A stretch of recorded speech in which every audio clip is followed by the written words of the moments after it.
মক্কার ইমামের মাসআলার বল ধরেই পুরো আরবে বিশ্বে আলোড়ন। দেওবন্দের রেকর্ড নম্বর পাওয়া সেই বিস্ময়কর বাঙালি আলেম, যিনি একাই পাকিস্তানের পার্লামেন্টে ইসলামী আইন উত্থাপন করেছিলেন, আর যার কবর থেকে সুগন্ধি বের হতো দিনের পর দিন। শুনুন সেই জীবন্ত কিংবদন্তির কথা। শাইখুল ইসলাম, হাদিস বিশারদ, রাজনীতির মঞ্চে দুর্দর্শ এক বায়ান্নার গল্প। তিনি হচ্ছেন আল্লামা মুশাহিদ আহমদ বায়ামপুরী রহিমাহুল্লাহ। 1327 হিজরির মহরম মাসের এক শুক্রবারে ইংরেজি 1907 সালে সিলেট জেলার কানাইঘাট উপজেলার বায়ামপুর গ্রামের এক সম্ভ্রান্ত মুসলিম পরিবারে জন্মগ্রহণ করেন আল্লামা বায়ামপুরী। তার পিতার নাম কারি আলিম বিন দানিশ মিয়া, মাতা সুফিয়া বেগম, যিনি ছিলেন একজন কুরআনের হাফেজা। 3 ভাইয়ের মধ্যে তিনি ছিলেন দ্বিতীয়। ছোটবেলায় পিতার মৃত্যু হলে মাই হয়ে ওঠেন তার প্রথম শিক্ষিকা। মাত্র 7 বছর বয়সে কুরআন, বাংলা ও উর্দু ভাষা আয়ত্ত করেন।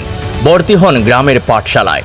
এরপর 10 বছর বয়সে কানাইঘাট ইসলামিয়া মাদ্রাসা, বর্তমানে দারুল উলুম কানাইঘাট থেকে প্রাথমিক ও মাধ্যমিক স্তরের শিক্ষা শেষ করেন।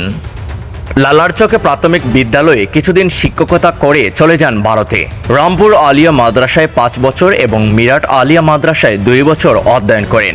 এই 7 বছরে হাদিস, তাফসির, ফিকহ, আকাইদ, দর্শন সহ বহু বিষয়ে পারদর্শিতা লাভ করেন।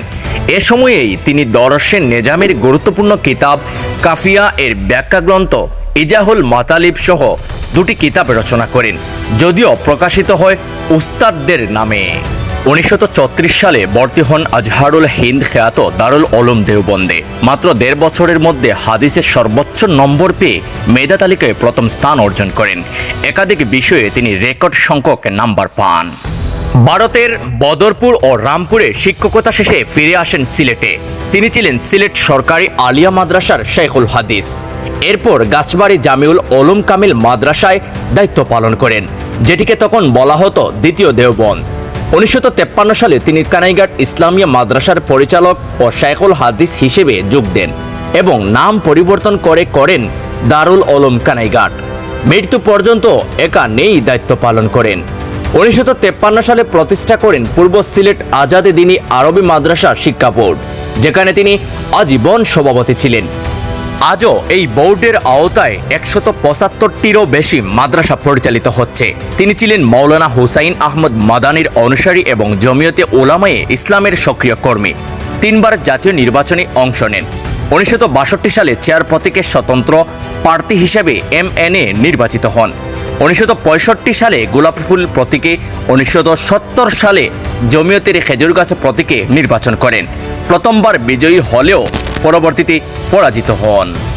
তিনি পাকিস্তানের নাম পরিবর্তনে উদ্যোগী হয়ে ইসলামী প্রজাতন্ত্র পাকিস্তান যুক্ত করতে ভূমিকা রাখেন।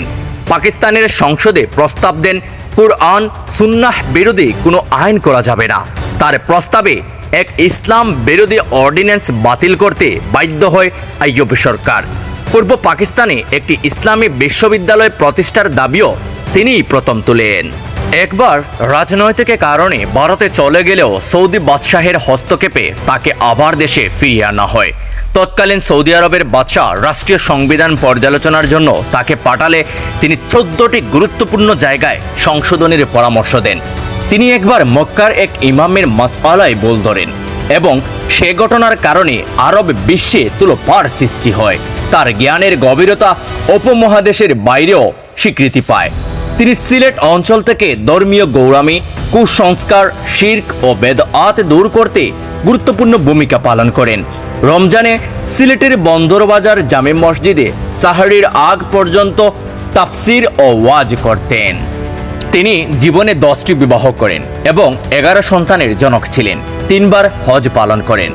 তিনি মাওলানা আশরাফ আলী তানবী ও হুসাইন আহমদ মাদানির কাছ থেকে আধ্যাত্মিক শিক্ষা লাভ করেন। পরে শাহ ইয়াকুব বদরপুরীর কাছে বাইয়াত নিয়ে খেলাফতে লাভ করেন।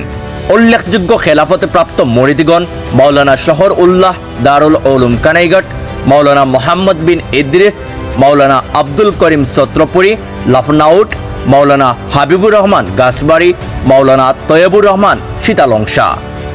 1971 সালের 7 ফেব্রুয়ারি 10 জিলহজ ঈদুল আজহার রাতে তিনি ইন্তেকাল করেন।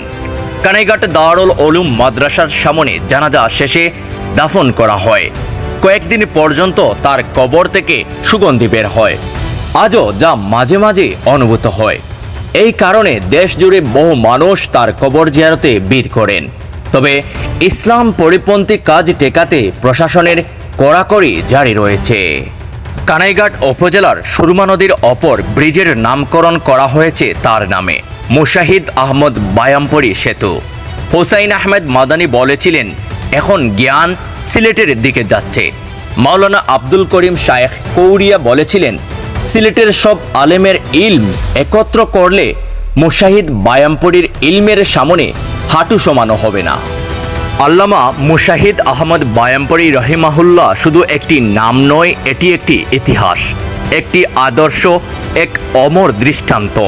তিনি যেমন কিতাবে ছিলেন তেমনি কণ্ঠে, যেমন মঞ্চে ছিলেন তেমনি মসজিদে, সংসদেও ছিলেন ইসলামী আদর্শের এক অকুতোভয় প্রহরী। সিলেট এমন এক পবিত্র জনপদ যেখানে অলি আউলিয়া, শায়ক ও মুজাহিদদের পদধূলিতে ধন্য হয়েছে প্রতিটি ইঞ্চি মাটি। এই মাটিতে জন্মেছিলেন শায়খুল ইসলাম আল্লামা মুশাহিদ আহমদ বায়ামপুরী রহিমাহুল্লাহ, যিনি ছিলেন কেবল একজন আলেমী নন, বরং ছিলেন এক জীবন্ত ইতিহাস, একজন চিন্তাবিদ যিনি কুরআনের আলো হাতে পুরো সমাজ বদলে দিতে চেয়েছিলেন। তিনি আমাদের অতীতের অহংকার, বর্তমানের প্রেরণা আর ভবিষ্যতের পদচিহ্ন। যতদিন বাংলাদেশ থাকবে ততদিন সিলেটের আকাশে তার নাম শ্রদ্ধায় উচ্চারিত হবে। আসুন এই মহান ব্যক্তিত্বের জীবন থেকেই আমরা শিক্ষা নেই, সত্যের পক্ষে দৃঢ় থাকা, ন্যায়ের পথে অটল থাকা আর ইসলামী আদর্শে জীবন গড়ার প্রেরণা নিয়েই।